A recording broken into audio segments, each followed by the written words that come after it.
I guess, yes. This that's it. We are there. I think we're there. Let's go here. Let's go there.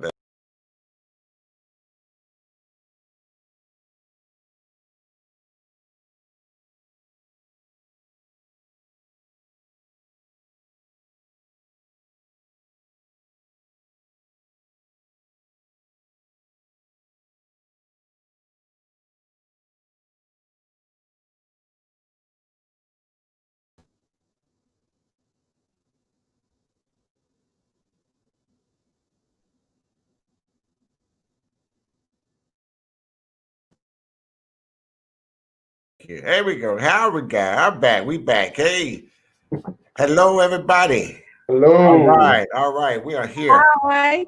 Hey, I got my guest here tonight on Knowledge is Power. Here on Facebook Live and YouTube. We're YouTubing it all the way around. Hey, and folks, visit me on my new page, Knowledge is Power, on Facebook Live. It's a page of history, and knowledge, education. Just tap on it and like it, and you'll really enjoy it. My guest tonight is Wendell King. All right, my brother. All right, and my good cousin. Well, I'm not going to say that. I'm saying my good host, co-host, Dr. Candice Matthews, of the Texas Coalition of Black Democrats, Harris County Chair. And boy, when I tell you, I've been watching you on that screen there over there in Houston, Texas. Y'all giving them hell. Yeah, y'all giving them hell. Y'all making them trash. Y'all making them accountability. That's what you call accountability. Making them accountable, making your officer accountable for what they're doing in office. Man, I tell you, if I could have that kind of support and help here in Southeast Texas, we'll clean up. Well, I'm on my way because I'm statewide, so I would definitely be down there in Southeast Texas. So that's easy. Yeah, we need some help. We need to organize. We need to better organize. And one thing I always say is unity. If we don't have unity, we can't make it. And we've got to have some unity to be strong in our area here. But tonight, our show, we're going to address a few things, and it's going to be about covert racism. How we're going to address covert racism. We're going to also talk about Black Lives Matter versus political parties, and what is reverse racism? Is it and also one of my main thing I really want to talk about. We're going to say that for last is exposing racist businesses in our area, also in Harris County, also in Southeast Texas, Put Arthur Orange. We've got to identify these people who are not treating us right. Let's start from the beginning. Addressing covert racism. Candy, Dr. Matthews, what can we do to address this? Well, first of all, before you can address anything, we need to make sure our viewers know exactly what it is. So, covert racism is a form of racial discrimination that is disguised, and rather than be public, they're obvious with it, and it's concealed, in the fabric of society. Mm-hmm. So I say that to say this, they'll set up and throw different types of Facebook memes or Facebook posts, but you quick to want to say that you're not racist, but that's not what your post is saying. Wendell, what is your opinion On covert racism? Yes, sir. Yeah, I think at the end of covert racism, you have to understand that sometimes we're dealing with the subconscious versus the conscious. So you may be racist subconsciously, but to you, you're fine. And my greatest example is Jane Elliott. I don't know if you are familiar with Jane Elliott, but she's what I consider the good racist. Because she's the woman that fights racism from white people. She's a white woman, and she fights on behalf of Black people, and she's been doing it since the 60s.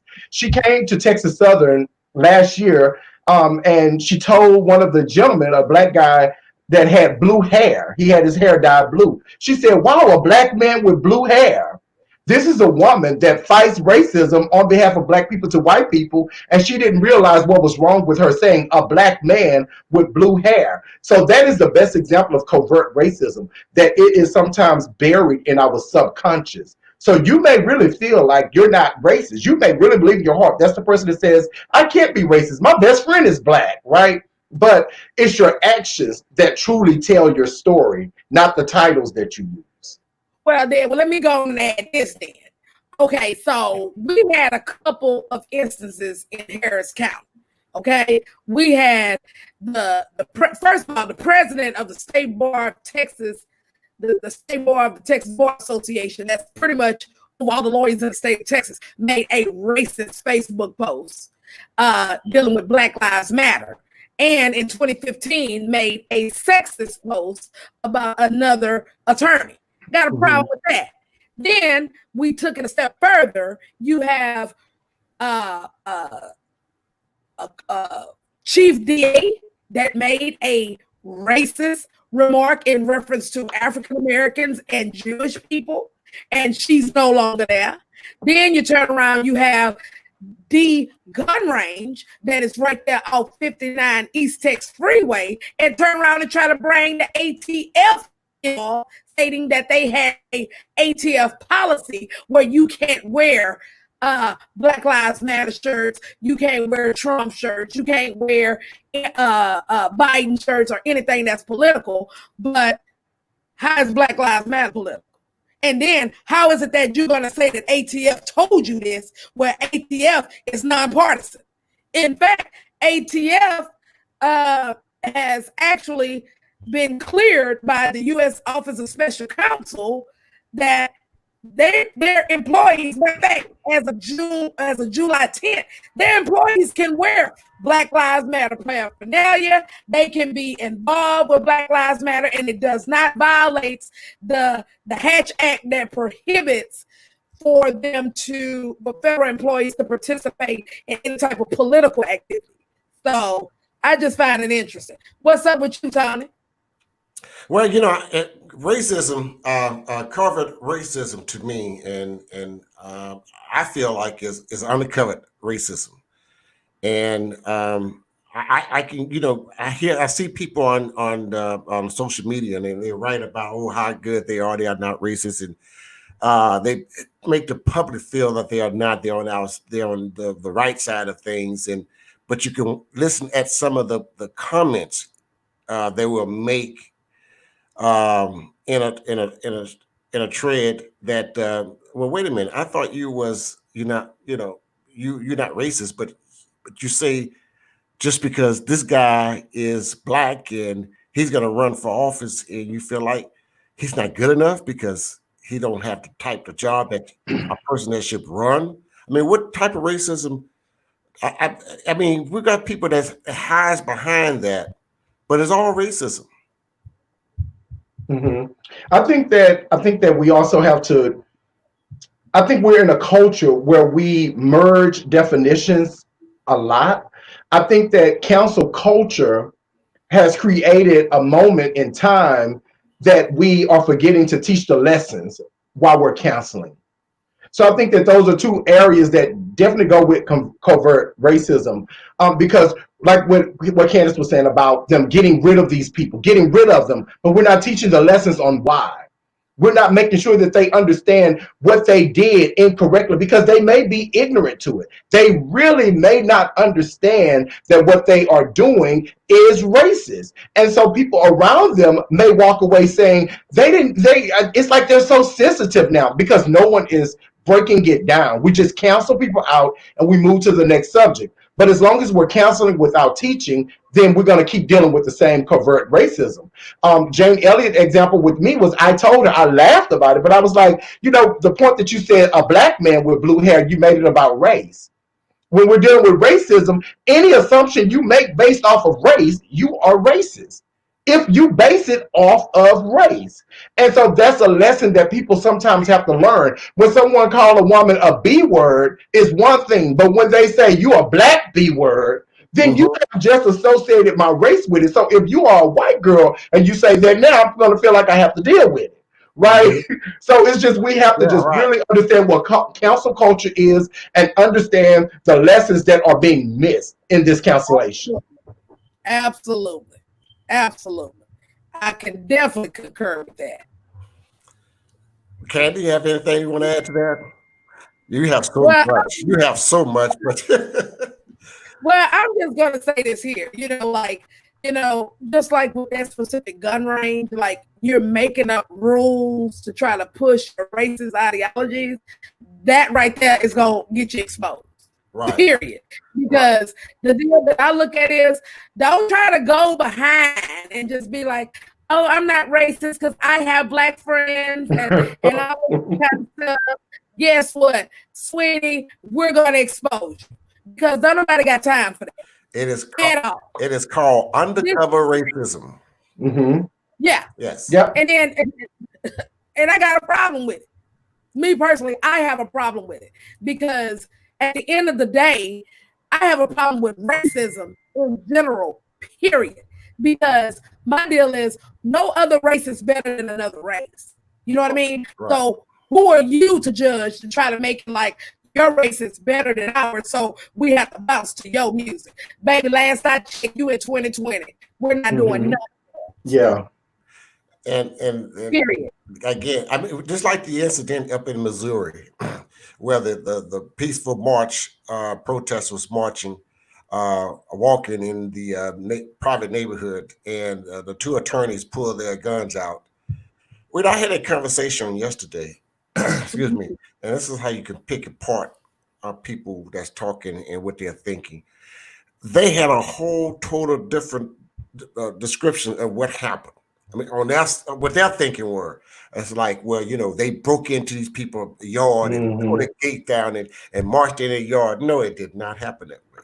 Exactly. It did not happen that way. Street, baby. That's it. That's it. That it did. I mean, it's just how things, because it doesn't fit the way they want it to fit. Yeah, it's a bit excessive. And then on top of it, it's minute. And then on top of it, you cannot deny our constitutional right if we want to protest. That's just like, let's say, for instance, I don't like something that you did. I can come and protest in front of your house. I don't got to be on your property. I can be in front of your house at 3 a.m. Nothing you can do about it. That's right. That was a really good example you gave, though, because with that couple in St. Louis, they've donated to Black Lives Matter. They protested. They were what you would consider, very, very biased in favor of Black lives. But when they were put in a place of fear, they remembered the race very quickly. Right. And they became cavalier. So that was a good example. That was a great example of what it looks like to have covert racism.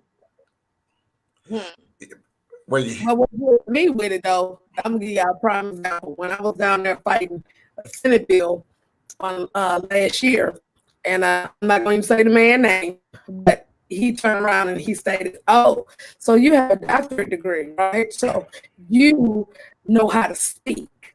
Okay, so I turned around. I went for Dr. Matthews to I'm hood from Homestead Mason Tidwell in 2.5 seconds. Because first of all, let me get you straight. First of all, don't try to come at me with that type of racism, sweetie. Just because I have a doctorate degree, what they got to do with anything? What they have to do with me having to communicate? I can communicate without a doctorate degree. Been doing it for years. So what are you trying to say, sir? Yeah, and see, the slip under that was he didn't utilize black, but you understood what he meant. Oh, he utilized your degree to try and create a facade for what he was really saying, which was, "Oh, you're a black smart woman. You're an intelligent black girl, so you should know how to speak." That is covert. That's textbook covert. Yeah, and he was more or less like, "So you have a doctorate degree, so you know how to speak." Okay, first of all, okay, you know what? You're right. I know how to speak professionally, and I can speak hood too. And you gonna keep on. I'm gonna come across the table. And then I know you would, cousin. I'm just saying, I don't do well with no type of racism, especially how I was caught off guard like that, because I was there for something else, and for you to try to throw that in there like that. Okay, wait, who you talking to? So that was kind of, yeah.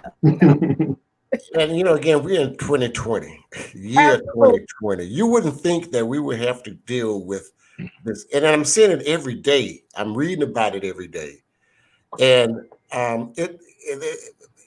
we've got to start standing up for what we do. A lot of talking, but it's time to put an action in place, and we've got to stop this, and we got to stop it now. I mean, it's gone too far. And I'll be honest, I was ignorant to it because of the world I lived in, and I hate to say that I didn't pay attention to it as much as I should have, because of the world I lived in, and I knew I grew up in the hood and was raised in poverty, but after going on in my career, I flipped to the other side. I'm trying to explain it to you guys right. I flipped to the CEO side, and I got to be on that side for a while and realized, wait a minute, I know what I am. They're gonna let me know who I am in a very different kind of way. So I kind of ignored it a little bit. But it doesn't matter where you end up, they're still gonna let you know you still. Yeah. All right. Yeah, and then you have to let them know. And what year is this? Right, 2020. You get your ass fired, they mess with me. But I'm saying, but that's right. I mean, I've got a crazy sense of humor, but it trips them out when they find out that I am. That it trips them out because I don't pay attention to it. I never really thought about all the achievements. But it trips them out when they find out I'm educated. And that just blow their mind. And then they want to treat me another kind of way. But the hood can come out on me now, I got that other side of me. But we talked about covert racism, addressing it. We know that we're going to have this probably the rest of our life. But the main reason why we have it now, because the president of the United States has made them feel like they can do this to us. They come out, right? Correct. And it's okay now. But they always been fired. Right. It's always been there. But now it's okay now. But I be damned. Don't try me. Hey, now we're talking about covert racism. Now we're going to move on to Black Lives Matters versus political parties. Wendell, you want to lead us in that one? Okay, well, my thing with Black Lives Matter is that I try to make sure people understand that there's a difference between hashtag BLM and Black Lives Matter. They become separated because Black Lives Matter is not political. Black Lives Matter is about equality. It's about the struggle of equality for Black people in every realm of the United States government. So it's not just about race or sex or business. I mean, it's not about business. It's not about sex. It's not about sports. It's about just equality. What does equality look like? Whereas the BLM has become politicized. Because it became a popular thing to do in 2015 when it was first given birth, and it's partly their fault because they were running up on Bernie Sanders at rallies. They was running up on Hillary Clinton at rallies, and they were forcing themselves to be a part of the conversation. They were not doing it because they wanted to be politicized. They were doing it because they were saying, you need to look at us and you need to deal with equality because we're not seeing equality. So this equality issue came about before Donald Trump. Right? We know that the equality issue, Black Lives Matter, was before Donald Trump. And the sad part is we started recognizing it more when we had a Black president. That's when it became even more obvious to us that we had not made it anywhere. So for me, when I think about Black Lives Matter and I think about the whole equality fight, I'm one of those people that I do blame our Black leaders of the 70s and the 80s and the 90s, because I feel that after the civil rights movement, they got comfortable because they started getting jobs, right? Right. The white man got smart and said, hire them, make them feel as though they have power, and then they will forget about it. And it worked. So you had John Lewis, which I love, may he rest in paradise. But John Lewis was one of the ones one of the first hirees. You know, he was a new employee of the government. You know, he started with city council, and they forgot to fight because they took jobs that was a conflict of interest.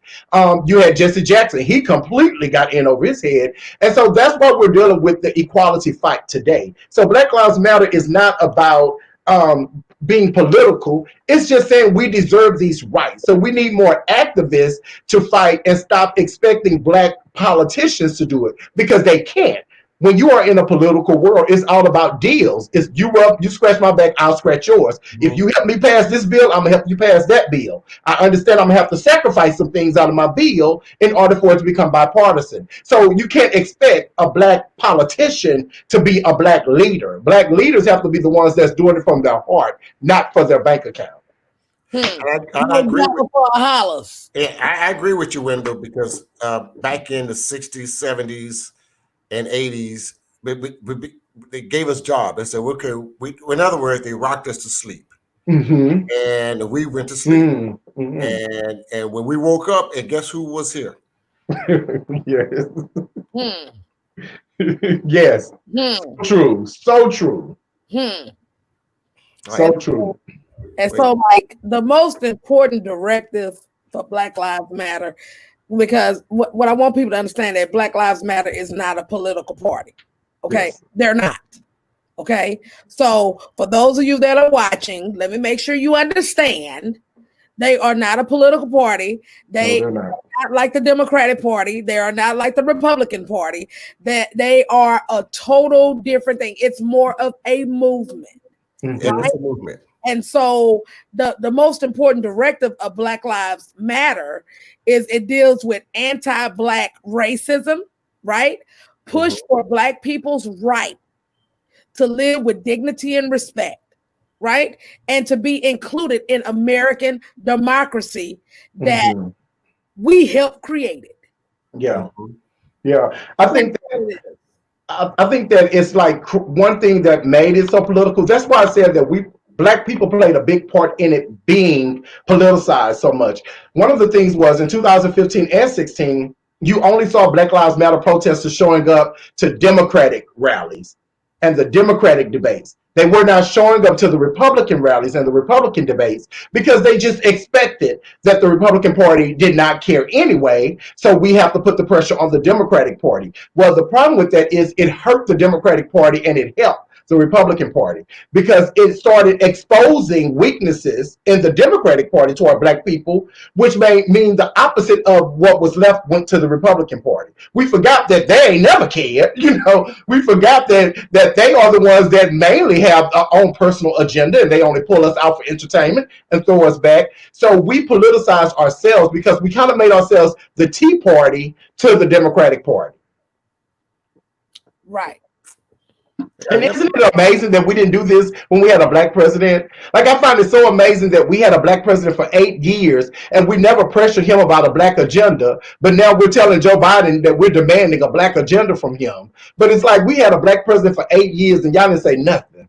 Yeah, right. I mean, you said something. You said something there. That's actually true. We got just too damn comfortable.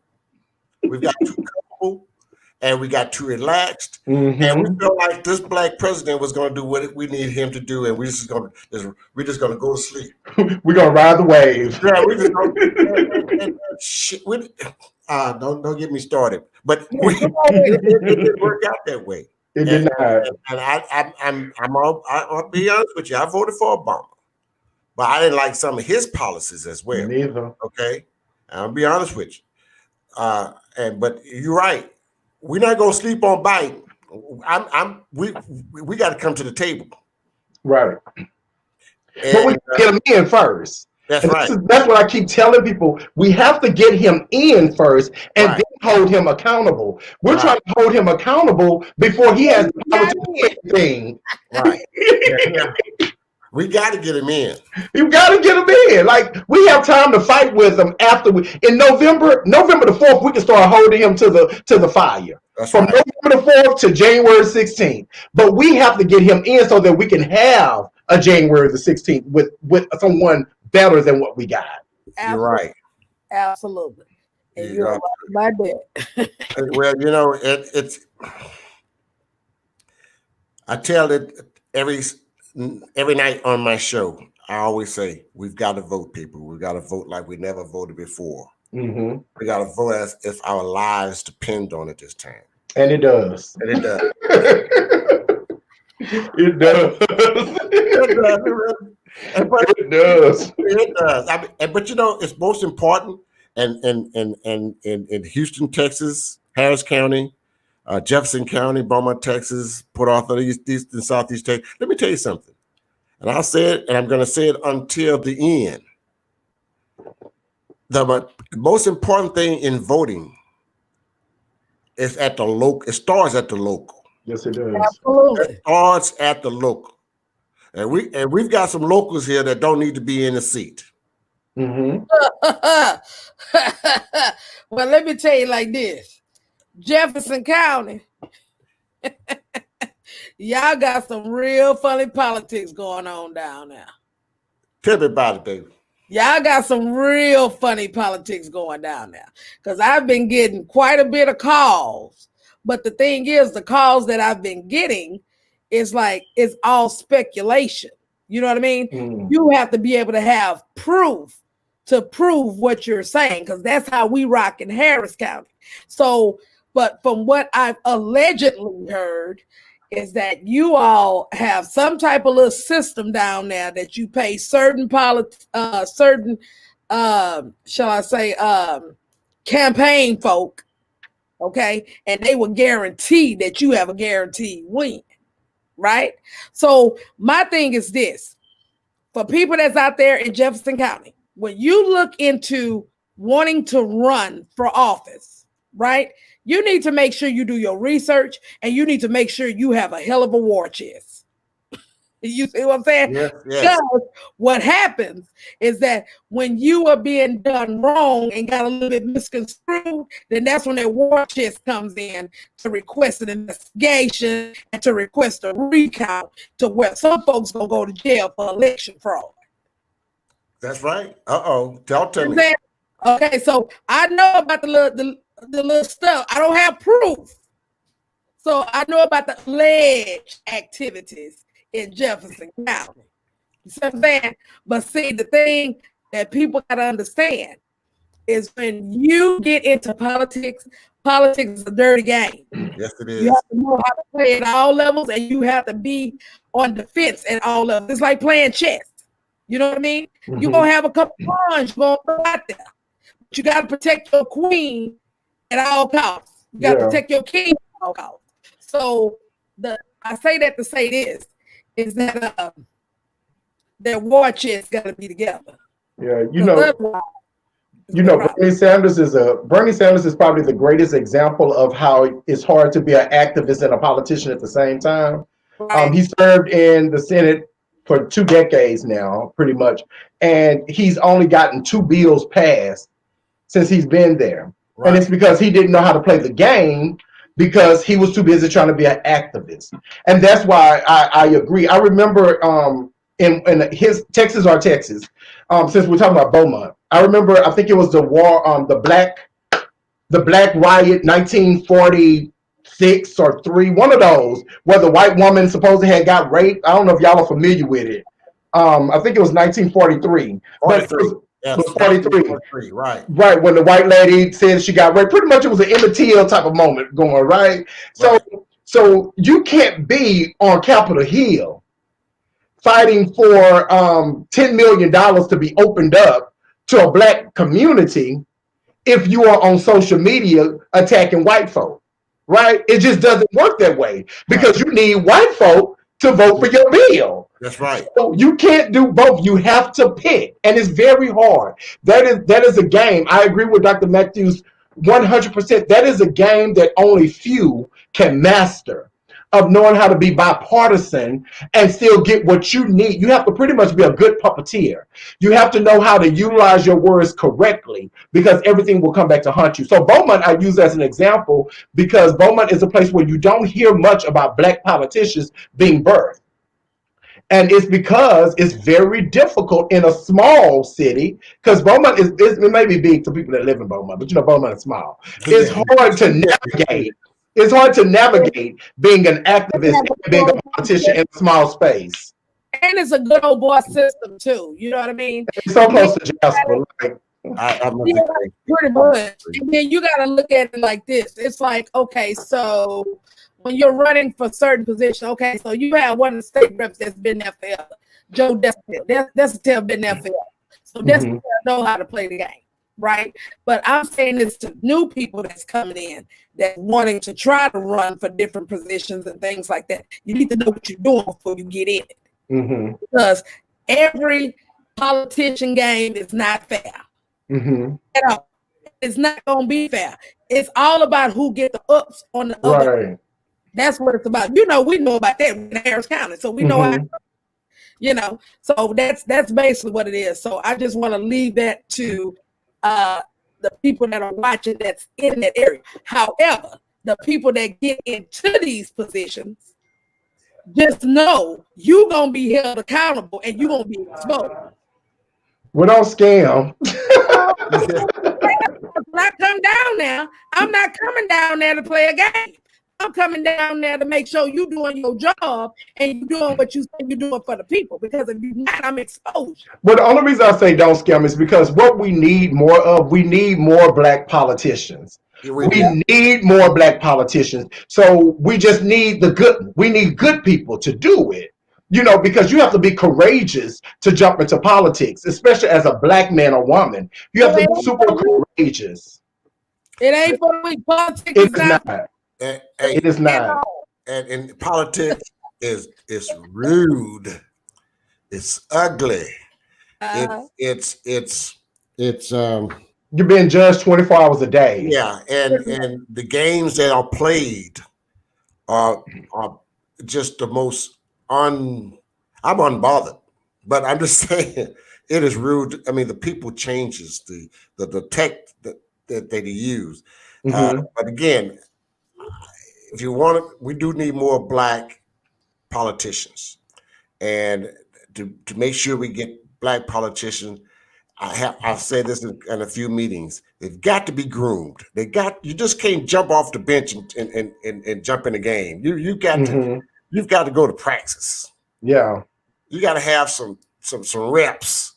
You've got to find out how it is played, how the game is played, how the campaign is run, how to the structure of a campaign or a political structure. But you just can't jump off the bench and want to be the starting quarterback and never play. And never you gotta have the right person to run your political thing. And I say this with any type of deal political game. And I'm sure you can agree with me with this because we've been in this game a minute. You gotta have a cold ground game. You have to have a cold ground game. That's right. And also, you're right. You got to have a ground game that's just is strong. And one other thing that why we don't have as many Black politicians coming up. It takes money. Funding. It really takes funding. And that's our drawback. I think that's our drawback. The funding. Yeah. And it shouldn't. It should not be as expensive as it is, but if you really want to get your name out there, you're gonna have to spend. Ergo, why most of them go to super PACs, right? Because you need funding. And when you go to super PACs, you're making deals, but you can't afford to compete without the support. You gotta have watches. Period. Yeah. You don't have watches. You don't got nothing to talk about. That's right. $20,000 ain't gonna get you that. Not a thing. Yeah. I don't know. Hey, I got a question from one of the our viewers online, and they have asking for me to ask you all: Do you think that social media plays a part in some African American losing elections? I think social media plays probably 80% Yeah, of for it, real. because we live in a very small world now because of social media. Social media has made our world so extremely small, because we're accessible. We're Mhm. easily accessible, and because we're easily accessible, it's easy to lie and manipulate our truths. So social media can literally catapult you or it can destroy you. AOC is a great example of it catapulting her. She was a bartender, had no political background, and it still shows to this day. I'm not a fan because I just don't like. I don't like people that are not smart that always grab microphones. So I'm not a fan of hers, but she understood the ability to trend. She understood she was a Donald Trump and a Bernie Sanders because social media was a free escape for her. So social media definitely plays a role. Kamala Harris was destroyed in the black community because of social media, because of fake posts and things saying that she did all of these things to the black community. Hillary Clinton was destroyed by young black people because of social media. Social media is where Russia went to utilize all of the pretty much the militia that they put toward her. So social media plays a huge role in Mm, Yeah. it. I guess I have to get on Facebook then. Social, but you know what? It's very unfair. It's Yeah. very unfair Yeah. because we are so easily manipulated. Because I don't know if I don't want to use the wrong words on your show, but I always call them headline hoes, right? Yeah. People Right. who will read a headline and just run with it. Right. Even take the time out to read it and then say, well, let me check and make sure this doesn't sound right. But we don't do that. We just see, let's just use for an example, Bernie Sanders' wife goes to jail from FBI investigation. Girl, did you hear about what happened with Bernie Sanders' wife? You know, and it's just that easy, and the ball starts rolling. So social media can really destroy you, or it could be a social media where you're trending in a good way, and they're like, "Oh, she fight. Dr. Candice is fighting everybody for black people," and at the end result, Dr. Candice can be working undercover for somebody else. But it's just that easy. Social media can either be your best friend or your worst enemy. And you know what? And to give an example to that, I'm gonna give an example in reference to our transit uh business out here in Houston, which is called Metro. They had a Metro video that came out where it was a white officer attacking a black female, right? And they made it like this happened just like right then and there. So what I did by dealing with accountability, myself and the chairman, we contacted Metro. So we Mm-hmm. contacted Metro and asking for, hey, we need to get truths on what's happening here. And come to find out why that video was way back in 2016. That officer no longer worked there. Then on top of that, that woman charges was even dismissed. But if we didn't do the research and then turn around and gave it directly to the public in all social media aspects, then that would have been a dying situation that Metro would have been tased on. Does that kind of make sense? So that's Mm-hmm. why accountability is so important. That's why I make it very, very clear. When you come and send me things, I don't go about he say, she say, what you feel, how you say it. I go with the facts. Mm-hmm. If I don't have them, then I can't do nothing for you. Mm-hmm. Yeah, you're right, and that's what, and I appreciate that, Candy, because I've seen some of your work and in Harris County and making them accountable. You just can't make a person accountable unless you have the facts. You've got all the ingredients to put in this cake. Not you're not going out and leaving the sugar out. Mm-hmm. So Exactly. You don't have a lawsuit. right, right. So you got to have your facts. That's why I always said folks that wants to come on my show all the time, and I don't mind. I want this is what it's for. It's for to educate the community, educate everyone, and with knowledge. But don't come here snowballing me. Yeah. I want real facts. I want real stories. I don't come here and guessing. If you don't do your homework, because I do my homework before I come on here every night. So Absolutely. that's the only way to do it. And And you don't want to mess up the credibility right. of your brand. Right, You know what I right, mean? Because right, see, when that's done, then you're done. right. Mhm. It's gonna be those that's gonna disagree. And that's okay. Yeah, it's okay. I And mean, that's okay. yeah, that's what it is. Then I guess that goes to our next topic then, huh? What is Right, right, right. So, what about reverse racism? Is it really a thing, or it just that it's just a smokescreen? Wendell, I'm gonna give you that one. Well, it's not a thing. Let me tell you, from my opinion, from my stance.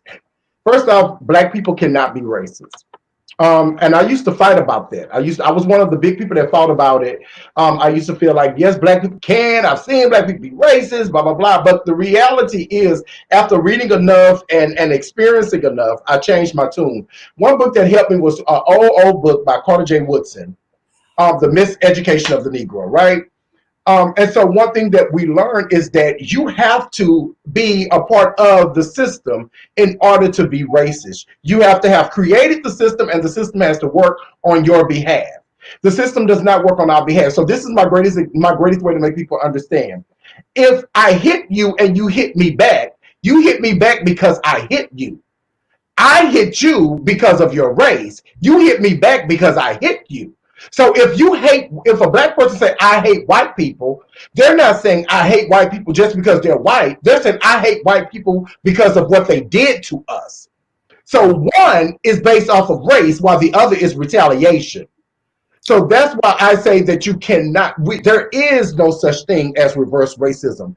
Now, there is a such thing as prejudice. You know, so I can say that I am prejudiced at times, but I'm not racist because my emotions were not created because of your race. My emotions were created because of what your race did to my race and what you are still doing to my race. So then one would say, well, blacks can be racist toward Hispanics. Blacks can be racist toward Asians. But again, we don't own the system. Therefore, our racism isn't built off of them not being the correct puppet that we chose because we didn't choose the puppet. So I say that we're just wild animals at times put in the backyard together and we can't help but fight. But I'm not fighting you because of your race. I'm fighting you because I'm unhappy with what the dominant race did to my race. So no, I don't think it's a thing. Okay, well then, what's your opinion? And I'm gonna ask both of y'all. What's your opinion on the Nick Cannon situation then? I think Nick Cannon was an anti-Semite. I think that what he said was completely abusive. I thought he was tone deaf. I did not think it was racism. Because I don't think that there are black Jews. There are black Israelites. So I don't think that I think it was ignorance. I think that he is still young, and I think that he is following now Farrakhan. He's deep into his studies of Farrakhan, and so he just made a huge mistake that he should answer for. But I don't think that he was racist. I think he was prejudiced. I think at the end of the day, that mistake that he made, and then now all of a sudden I read in certain different things that he want to commit suicide and everything else. Farrakhan was like, you about to get up out of here with that. Yeah. Because that's just like when we're dealing with race businesses that's doing the stuff and they completely ignorant to the fact, right? We're going to hold them accountable. So why not hold him? Yeah, I agree. And that's and so Farrakhan was like, okay, so you over here with your foolishness, then we're going to show you and touch your pocketbook. So yeah. Only thing I'm tired of black elites. This is the thing. I'm tired of black elites calling upon the black community whenever they get stuck. Right? I'm tired of that. I was looking at Andrew Gillum. Andrew Gillum did a live yesterday where he was just saying that he got, he started messing with drugs because he didn't realize that losing governor of Florida had affected him so harshly. Dude, first off, you did much more than drugs. Okay, you are married with 3 kids, but you was messing with a whole white man. Let's start there. So you're not going to just ignore that part of it and just deal with the drugs. You're not going to blame losing governorship and for the reason that you did the drugs. Nick Cannon let the suicide thing go. He's just decided to announce that the day Tamar actually did try and commit suicide. So I thought that was just a sorry, weak black man move. right? Because he chose to use that as an opportunity to escape. I'm tired of black elites grabbing the black community like Monique. I love you. I love the black community. No, you love us now that Netflix turned you down. You know, so we have to stop jumping to black elites. Do not. If you are a multimillionaire, your poor and my poor are two different poors. Okay. I filed bankruptcy and you filed bankruptcy. You filed it because you don't want to have to. You don't want them taxes to come back and hurt you. When I file, it's because I'm real life broke. You know, those black elites, I don't grab them. I don't jump on that. Yeah, nobody ain't doing that crap. And I'm gonna tell you like this here: they can't go sit your ass down because you got over there, you bit off some more than you could chew, and you read a book that you really couldn't actually internalize. Right. Something stupid and it messed with your pocketbook. And this is happening to a lot of these undercover races. It's the same thing. And we're gonna expose your behind too. That's right. And you know what's that comedian's name? I forgot. The one that he had COVID-19. He passed out on stage. Yeah, Hughley. He said on The View. They asked him about the Nick Cannon. He said, "Well, the thing is, if we're expecting all the Karens to lose their job, you got to know some Nick Cannon's going to lose theirs too." That's so right. At the point that we start holding everybody accountable, we have to be held accountable also. That's right. Those are Jewish men that own Viacom. If Dr. Candice hires Miguel, the Hispanic, and Miguel, the Hispanic, goes on a live public thing and bash black women, Dr. Matthews is not going to be okay with Miguel. Period. And that's what they did. Out of here. Dr. Matthew, he's telling it like it is, baby. He's telling it like it is. Hey, listen, let's talk about my favorite subject topic tonight. And this is something that I am gung-ho about. And Dr. Matthews, you introduced me to this about a week or so ago, and it just clicked to me, and I just took off with it. And I said, "Oh, I've got to pass this on. I want my people to understand that we got some work to do." And I tell all the time. I had a show previous just from here on here about this, and I want you to know, especially here in Southeast Texas. Let me put my screen here. Let me move the screen here so you guys can see this wherever I got here. Hold on a second here. There we go. Wait a minute, just a second here.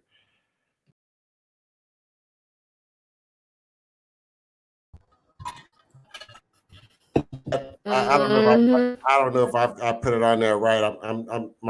I'm trying to learn how to do all this together. But anyway, it's also on the Facebook page. That is right. Warning, consider yourself warned. The wall of racist business.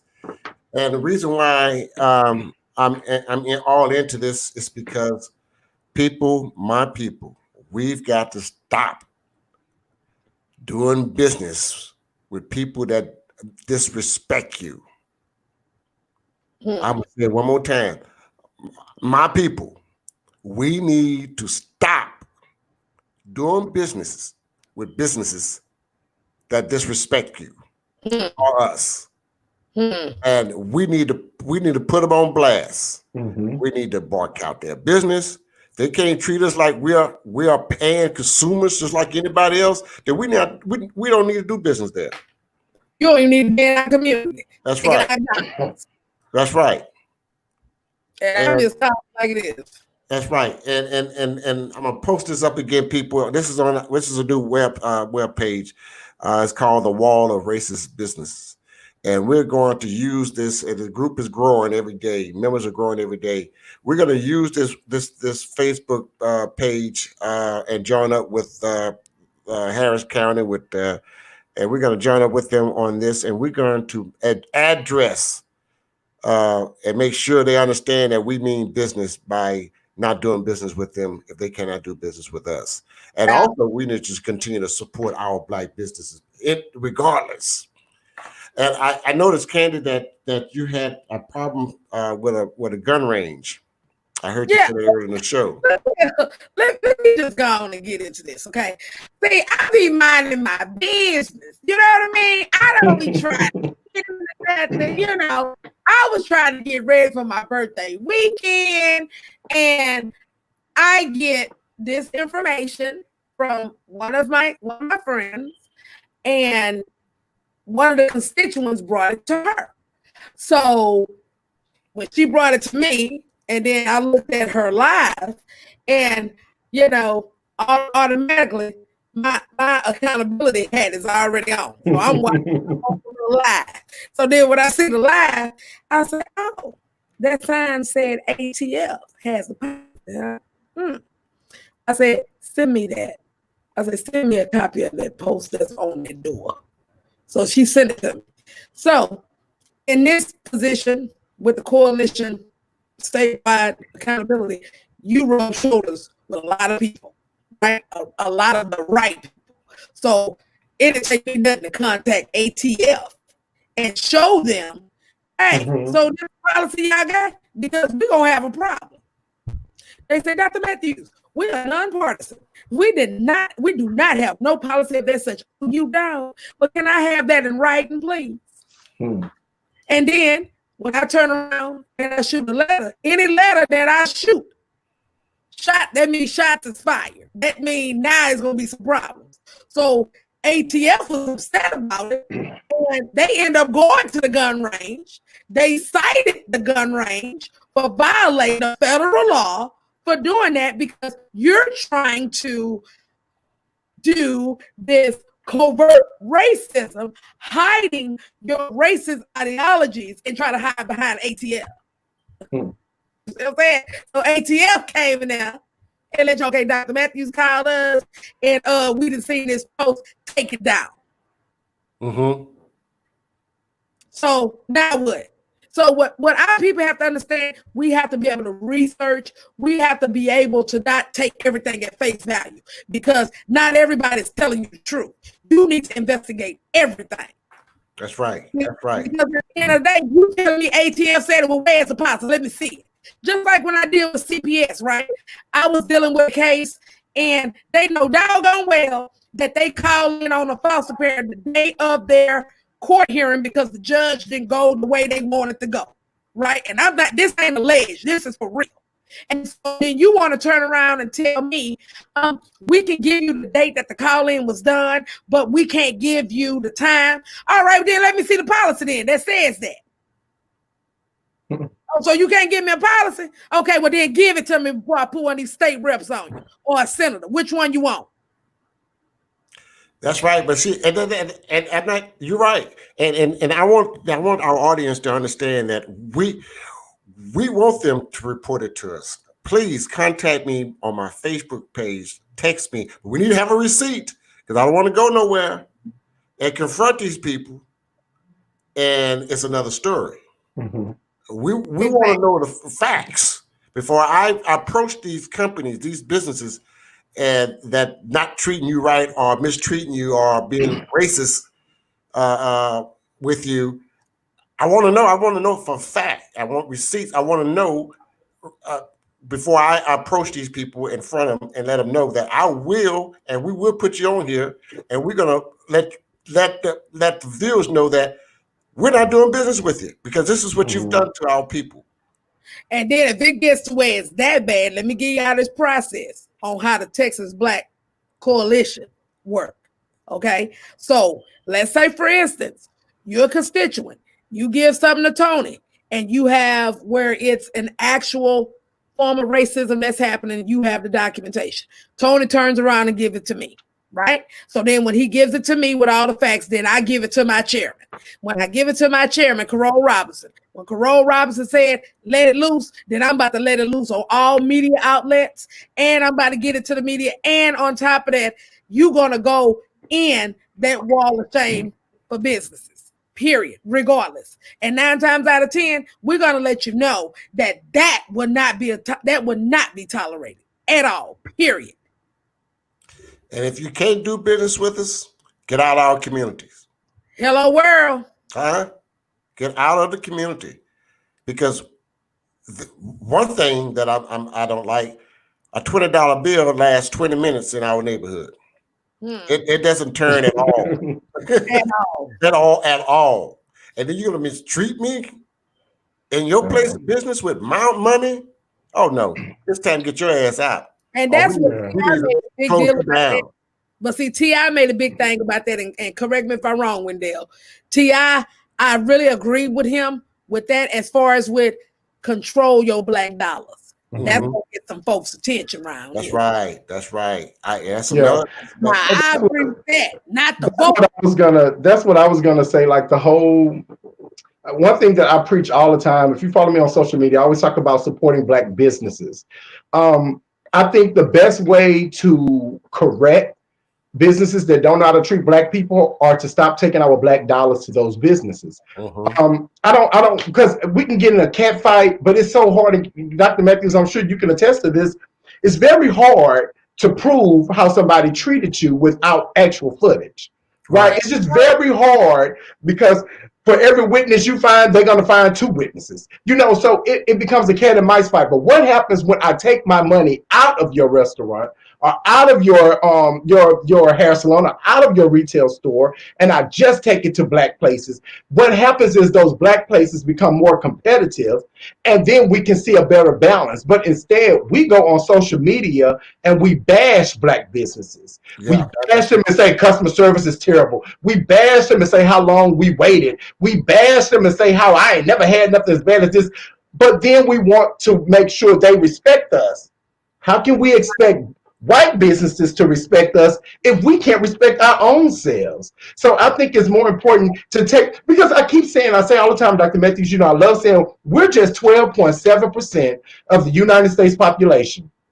If you think you crying about your Papados experience is going to hurt Papados, you're crazy. But what happens when that 12.7 disappears from Papados all over America? And then they go to a place, a turkey leg hut or somewhere else, and you start seeing franchises popping up. You start seeing better customer service because they can hire better. They can do better trainings with these black businesses. But we're not going to get that if we just want to keep fighting them to let us in steakhouses rather than fighting to get the black business where it should be so it can be competitive with the steakhouse, because that's when the steakhouse is going to treat us with respect when they miss us. There you go. Because one thing I love about the military is like this: you act up, they gonna deal in your pockets. Yes, okay, I bet you gonna get the bag right then, huh? They're gonna pull it together. The main thing, what we're saying, guys, is that, and I agree with T.I. wholeheartedly on this, is that you control your dollars. Yep. That's right. And if you are not being treated the way that you're supposed to be treated, you expose these businesses to the wall of racist business on Facebook. That's one. And y'all know social media goes like wildfire.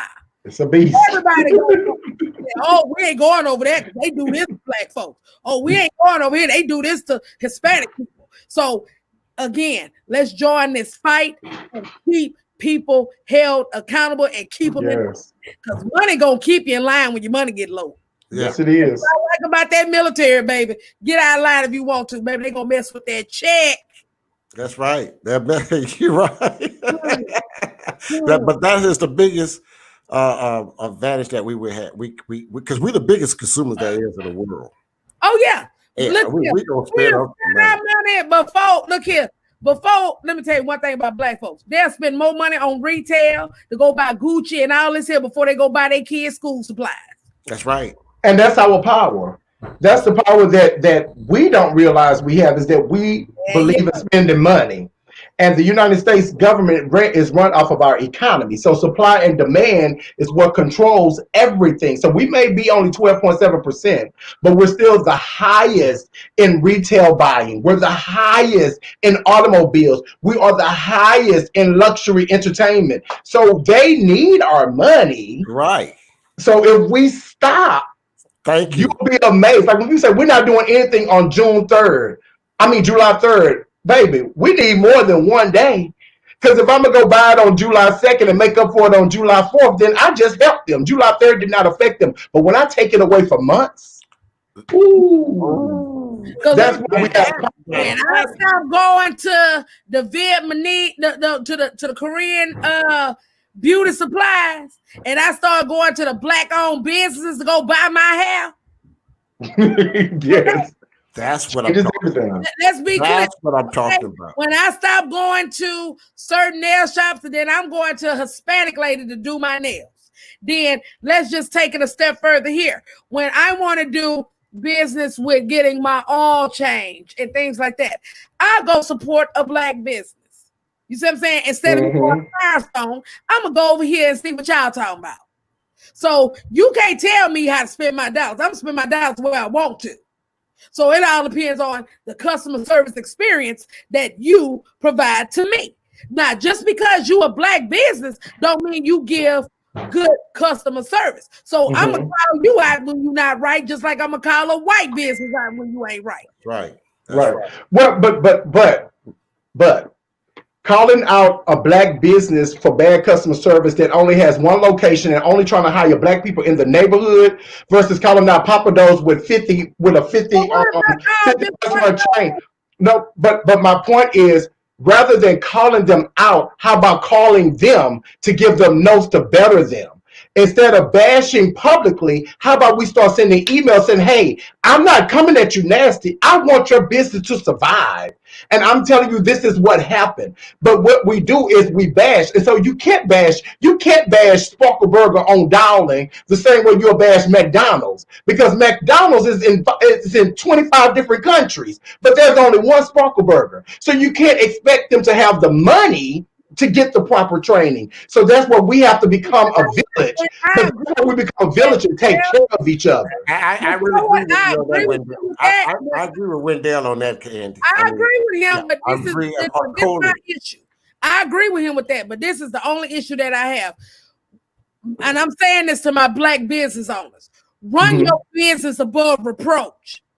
Because that is a stigma that they have on black businesses. I agree with that. Don't run our business above reproach. But black people are the ones perpetuating that stigma. You don't see white people publicly saying, I hate this soul food restaurant. They're not going to say that. Number one, they're not going to say it because they don't want to look racist. So they would never say it. No. But it's us that are saying it, but then we gag when they say it because they heard us say it. So I still have to stand on this whole customer service thing. I tell my friend all the time, I have one friend that always says she hates black waitresses. Wherever restaurant we go to, oh, I don't want a black waitress. You're black. You're a black business owner. When you say you don't like black, you don't like dealing with black people, you're black. So what if nobody want to deal with you because you're black? We have to stop. We have to understand there's a difference in the white girl named Cindy that works at Denny's that lives a great life and she only have a job to pay her insurance on her car versus Rebecca that work at Denny's that got 3 kids, a baby daddy in jail, and she's taking care of her sick mama. So their attitudes are gonna be different. Their tolerances are different because their experiences are different. We have to stop expecting perfection from things that are growing. When things are growing, we have to know that imperfections is a part of the process of growth. Just point out the problem. Help them. Help them. Yeah. You're helping them by on social media bashing them. I can honestly say I've done that with Turkey Hut. I honestly say that because when we were there and we were just sitting at the bar, but then you're charging me gratuity and it's just 2 of us. Mm-hmm. So I'm saying, look, quit running I want to say the N-word type of business and run above reproach business and stop doing what you're doing. Well, they're not perfect. I'm not saying that black businesses are perfect, but what I am saying is that if we want them to do better, then we should try and help them. Going on public platforms bashing them, that's not the way to help them. And when you have and Dr. Matthews, you have your own business just like I do. And we understand that word of mouth is the worst marketing when it's bad. Mm-hmm. So you don't want people to bad mouth because of one experience. Because you may say you hate turkey leg cut, but I may think that they have the best service ever. So don't bash, but just help them is what I'm saying. So we as Black people, That's why I sent an email. and you should. That's right. That's why I sent an email. Right. And I can respect that. because at the end of the day, because I look at it as I'm a business owner too, but at the end of the day, you doing some rinky dinky stuff, I'm gonna let you know about it. Mm-hmm. Bottom line is simple. So And you're right though. Like that's true. What I'm saying is let them know. That's all I'm saying. Let them know. And We don't have to go on social media and bash them. right. That's a place that a Black business that I do business with right on 11th Street, and I first few times the business was good, the food was good, but there was a time I got some food and it was just I didn't go on social media and bash them or anything like that. I picked up the phone. I said, "Hey guys, let me tell you something. I eat there all the time, and the food is good. My service is good. But this time, my waffles was really had a bad taste, and just want to get heads up. This is what happened, and I think they appreciate that better than go around. Man, I had some of the worst food over at that place that I would never go. And all I do is hurt our Black business. It does. So, yeah, and their reception was, "Hey, great man, thank you. I appreciate you letting us know we're corrected." And matter of fact, the next meal is on us. But you didn't go to them nasty. Right. And that's the thing. But I always tell people, when was the last time you went on social media when your order wasn't right at McDonald's and you said, "I'm never going to another white restaurant"? Or when was the last time you went to Burger King and you had a bad order? But we don't couple them with their race. Right. When you have a bad experience at Steak and Ale, you say I had a bad experience at Steak and Ale. You don't say I had a bad experience at white restaurants. Right. But when we go to Black places, we say Black businesses have the worst customer service. No, call out the name of the business. Yeah. Don't say all. Yeah. And I just want to add this because I know we almost about to wrap up, and I definitely got to add this. And this is for all my business owners that are out there that are African American. Okay, the stigma has already been placed on us that we don't know how to handle money. True. We don't know how to pay our employees on time. We don't know how to do none of our back office business type stuff. Accounting, yes. Accounting, we don't know how to do none of our HR, right? Mm-hmm. I need for you all to understand we have to break that stigma. Yes, we do. Okay? We got to break that. And that's why, and I can speak for myself with my businesses, is that I go above beyond that because that's the first thing they say about a Black business, that they run their stuff and it ain't above reproach and there's always foolishness going on. I need you guys, have experts to handle your stuff. Right. Don't try to you don't know nothing about it. But hire black experts. Right. Yeah, hire black experts. You can also resource that's out. That can be resourced out. Best job. Best job. I don't care. Let's color y'all. Yeah. Best job, my green money. Yeah, but Dr. Matthews, we have to start supporting each other. Like we have, because if we want people to support, now you have a different type of lineup. Your business is different because you don't necessarily need the everyday consumer. But for those of us that depend on consumers or depend on other business needing our services, we need people to understand that you should go for black. And if you have a bad experience with a black company, find another black company to try. Because you don't do that when you have a bad experience with a white company. You don't say I'm done with white people. When we see bad in white America, and this is a point of socialization. When we see bad in white America, we never couple it with racism. We never couple it with their race. We see the individual business. But whenever you have a bad experience with black, we see color. So we say, I'll never go to another black restaurant. I'll never go to another black retail store. I'll never go to that black nail shop. But when we have a bad experience with an Asian nail shop, we don't say, I'll never go to another Asian nail shop, right? Because it doesn't even make sense to you. But why do we do it so easily when it's black? We have to stop doing that. If you want people to support you because you're a black business, you have to support other black businesses, period. And I definitely agree with that. I agree And with you you know what? 125%. That even go as far as what I've heard of how it is. Because see, I didn't go to HBCU, and I heard that they try to give in HBCUs, they'll give African American students more of a hard time than you would give a white student. Versus me not going to an HBCU, they didn't give me a hard time at all.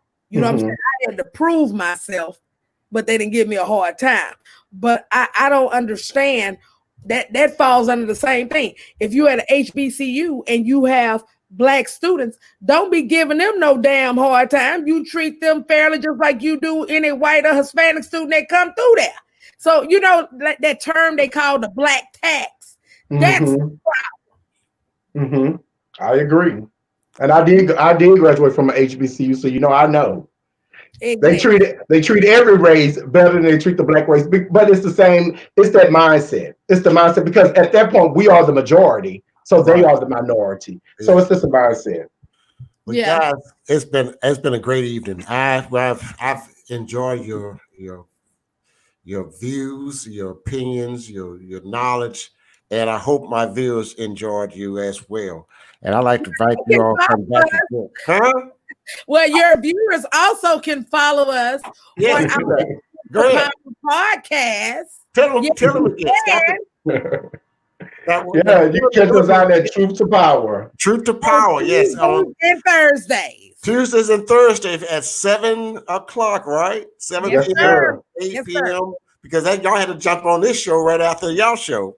That's right. We're on Tuesdays. And Knowledge is Power is on Sundays and Tuesdays at 8 o'clock. So thank you, guys. I appreciate you. I'd like to invite you back again on other topics. And I want to talk about local politics and kind of view you on what's going on here in Beaumont, Texas. And you got to know the facts. You got to understand what we want to do. And we've got to overcome some stigma that we do it to ourselves. Yeah. And this is the reason again that I produced this podcast. So my fellow community, my African American community can understand and be educated about what's going on in the area of just open view about a lot of things that they don't know. Just giving them power. They say power is knowledge, and the knowledge is power. Guys, I mean, I learned something tonight with you all, and it's been great. And again, Dr. Matthews is the Texas Coalition of Black Democrats Accountability statewide, and she's also out of the Harris County chair. Now, also we have a Texas Coalition of Black Democrats here in Beaumont, Texas, that is fairly new and that I'm also a member of. And we got to put our heads together, and we got to make a difference. We are going to make a difference in our Southeast Texas. And with that said, in the last word, Dr. Matthews. Well, I look forward to seeing Jefferson County very soon, right when y'all new elected people get in their seats, because I look forward to seeing them very soon. All right, Wendell. They got it together. Wendell, would you come back again? That I enjoyed. Yes, I really did. I enjoyed you. Thank you so much for the invite. Yes, sir. I will. Yeah, man. And I catch y'all podcast during the week, and I just catch me, and I just sit there and just listen to y'all conversations, and it's great and great guests. We have some great guests, and we're going to have to merge up again, and we're going to put some of the state people that's running on the podcast. We can do this jointly, so people that are voting in the upcoming election can know the person that they're going to be voting for. You hear people say, "Now, who call me all the time?" Say, who should I vote for? Tell me about the person, Yeah, put me on here with your people. Yeah. Put me on here, honey. Yeah. They gonna get exposed if they ain't right. All right, then. No, they're watching. But, yeah, you watch, baby, because I'm letting you know now. Tony put me on that show. I'm gonna expose you. You better get it together. Well, let me let everybody know Sunday, the next show Sunday is going to be the Beaumont Independent School District Board of Trustees will be with me and on Sunday, and we're going to be talking about what's the latest and the news are going forward for the upcoming fall season. So join me Sunday for that. And guys, thank you so much. I love you. God bless. God bless you. Check us out. Truth to Power. Tuesdays and Thursdays.